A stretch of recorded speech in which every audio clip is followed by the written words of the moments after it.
গরু একটু এমনি ফিট টিট খাওয়াবেন, বসে টসে খাওয়ার লাগবো। এটা দুধ কেমন দেয়? দুধ দেয় তো। দুধ দেয় না? গরু তো না খাওয়ালে দিব না, গরু খাওয়ার লাগবো। আমরা যেমন বয়স হয়েছে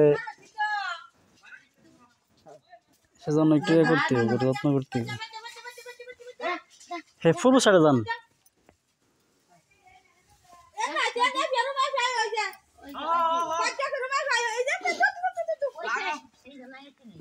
এবার শুয়ে গেল নাকি?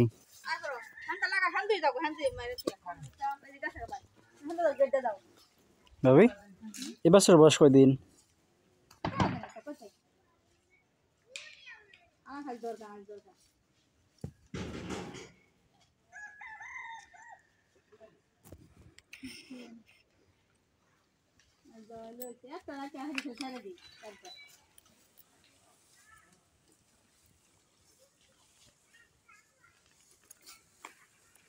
এবছর কে গায়েন নাকি নাইলালডার?